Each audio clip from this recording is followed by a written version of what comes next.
श्रीमद्भागवत ॐ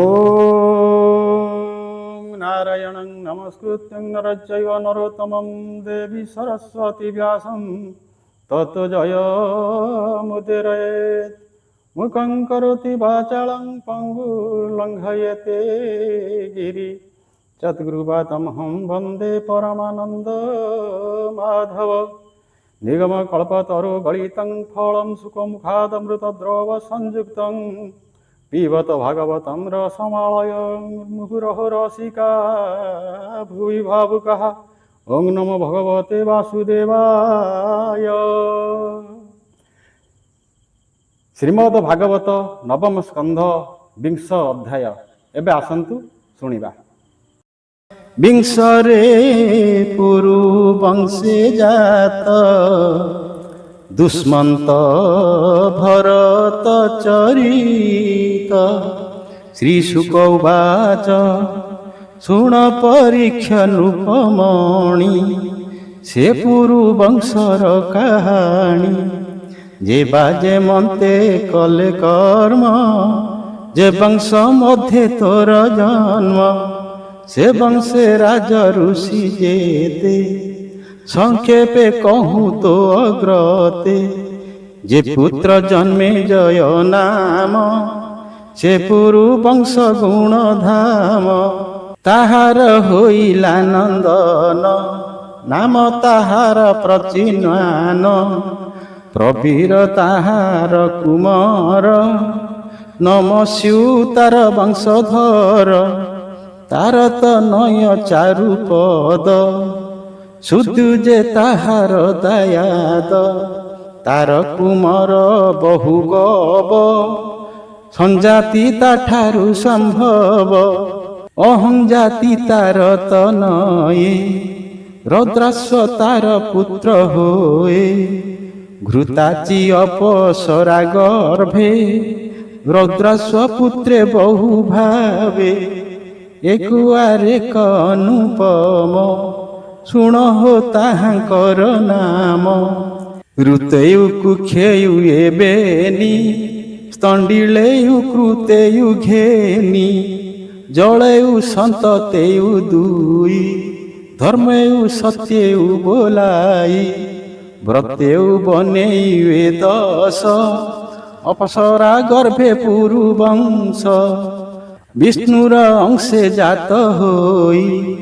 स्वधर्मे पालिले से मही ऋतेयु सुत रंती भार तहु सुमति ध्रुवार अप्रतिरथ तिनी जान अप्रतिरथ सुत कर्ण तार तनय मेधातिथि प्रस्कर्ण ताहार संतति कण्वर वंशे जात होई संसारे ब्राह्मण बोलाई रभ्य जे सुमतिर पुत्र दुष्मंत तार बीर्जे जात सुंदरे नाही रूप सीमा शुण हो ताकर महिमा दुष्मंत राजा एक दिने मुर्गया अर्थे गले बने कण्वंक आश्रमे मिलिले अद्भुत कन्याए देखिले नाना भूषण झटकंती रमार प्राय दिशे कांति ताहाकु देखि काम बसे संभोग करिबार आसे तारूप देव मायामयी देखिण मन नर हई अल्प बल घेनी संगे दुष्मंत मिले तार आगे आनंदे तार दर्शने बोलंती परिग्रह मने हास्य बदने तार पासे मधुर वाक्य मन तोषे हे शुभे कमल नयनी कह तु काहार नंदिनी निर्जन बने किंपा अछु कह काहाकु बरईछु तो रूपे अछि के बासम कह तोहर किस नाम ନିଶ୍ଚୟ ତୁ ରାଜାର ନନ୍ଦିନୀ, ଜାଣିଲି ତୋର ରୂପ ଚିହ୍ନି। ମୁଁ ଯେ ପୁରୁର ବଂଶେ ଜାତ, ଅଧର୍ମେ ନ ବଳେ ମୋ ଚିତ। ରାଜାଙ୍କୁ ଶକୁନ୍ତଳା କହେ, ଶୁଣିବା ହେଉ ମହାରାଏ। ମୁଁ ବିଶ୍ୱାମିତ୍ରଙ୍କ ନନ୍ଦିନୀ, ମେନକା ମୋହର ଜନନୀ। ମୋତେ ପଳାଇ ଗଲା ବନ, ପକ୍ଷିଏ ମୋହର ଜୀବନ। ପାଳିଲେ ମୋତେ ସ୍ନେହ ବହି, ଏଭନେ ଭକ୍ଷ ଭୋଜ୍ୟ ଦେଇ। ମୁଁ ଯେ ଶକୁନ୍ତ ପକ୍ଷୀବାଳା, ତେଣୁ ମୋ ନାମ ଶକୁନ୍ତଳା। ମୋହର ଜନ୍ମ କର୍ମମାନ, ସବୁ ଜାଣନ୍ତି ମୁନି କଣ। ଜନ୍ମ ମୋ କୌଶିକ କୂଳେ, ମୁଁ ଏହା ଜାଣେ ଯୋଗ ବଳେ। ତୁ ଯେବେ ମୋହର ବିଶ୍ୱାସ, ଆସ ମୋହର ପାଶେ ବସ। ମୋହର ପୂଜା ଘେନ ତୁହି, ନିବାର ଭୁଞ୍ଜ ଏଥେ ରହି। ହେମନ୍ତେ ତାର ମଞ୍ଜୁବାଣୀ, ଆନନ୍ଦେ ବୋଲେ ରାଜା ଶୁଣି। ତୁ ଜାତ କୌଶିକର ବଂଶେ, ତୋହର ଇଚ୍ଛା ମନ ତୋଷେ। ଯେବେ ବରିବୁ ତୁହି ମୋତେ, ଏ ମୋର ସତ୍ୟ ବେଦ ମତେ। ଏ ସନ ସତ୍ୟତାକୁ କରି, ଗନ୍ଧର୍ବ ମତେ କନ୍ୟା ବରି। ସ୍ୱଭାବେ ପଣ୍ଡିତ ରାଜନ, ଜାଣଇ ସକଳ ବିଧାନ।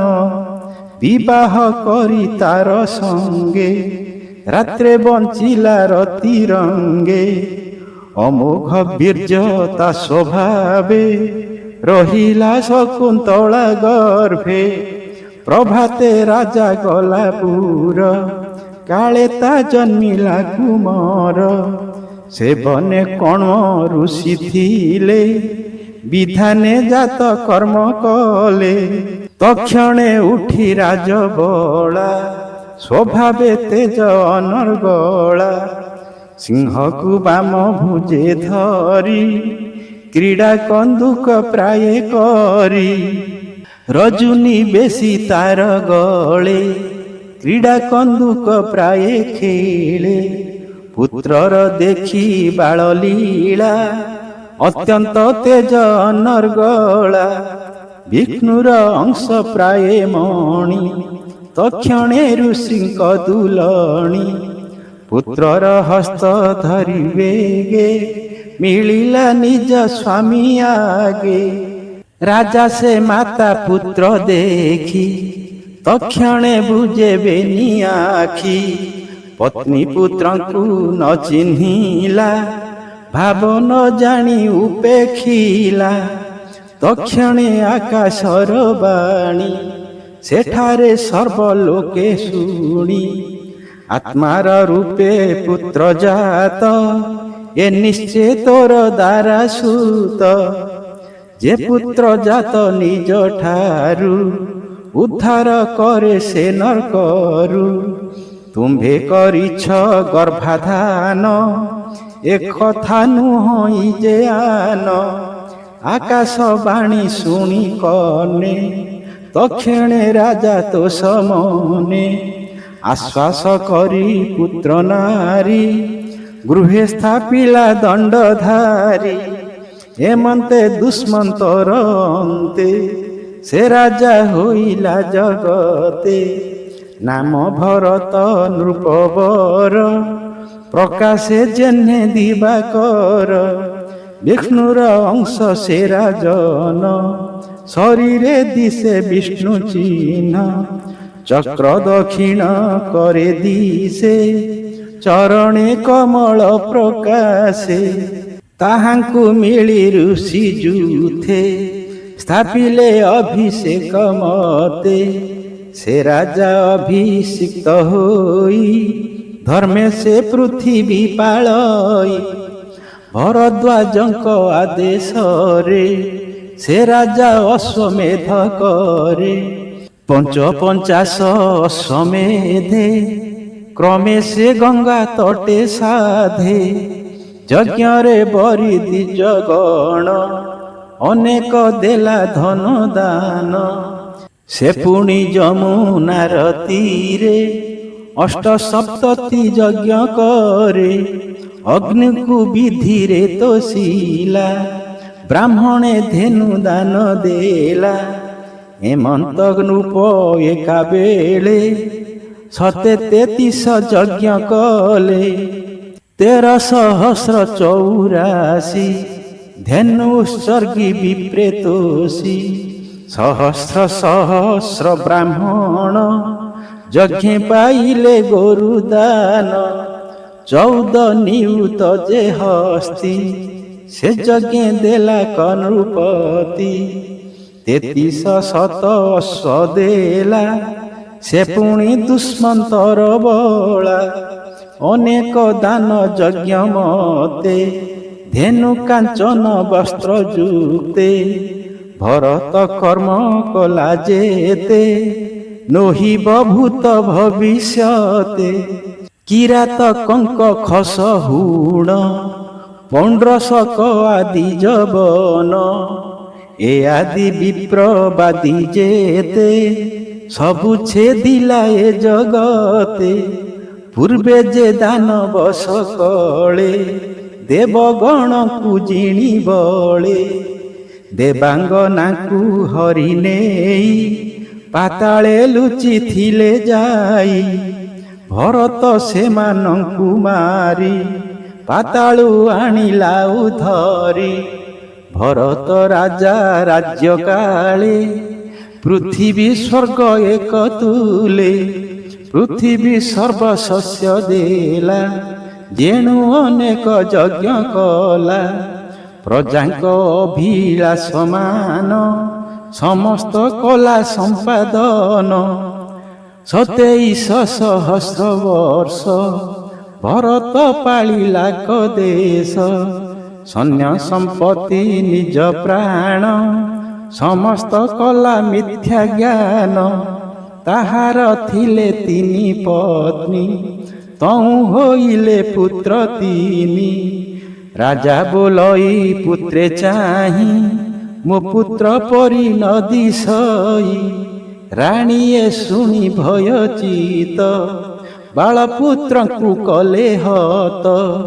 ଦେଖି ସେ ରାଜା ବଂଶହତ ଅତ୍ୟନ୍ତ ହୋଇଲା ଦୁଃଖିତ।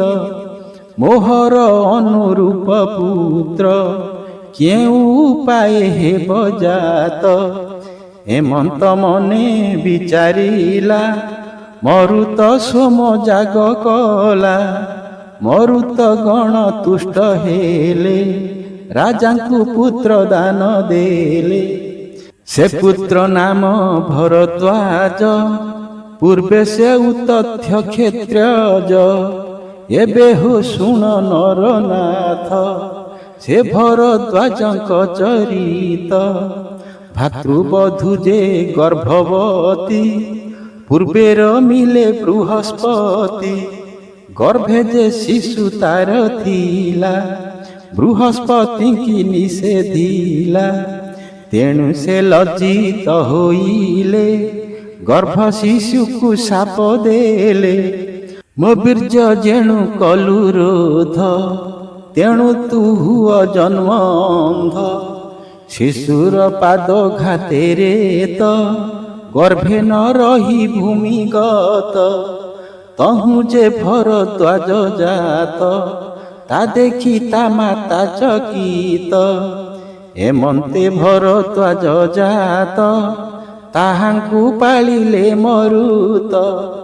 ଭରତ ଯଜ୍ଞେ ତୋଷ ହେଲେ ସେ ପୁତ୍ର ଏବେ ତାକୁ ଦେଲେ।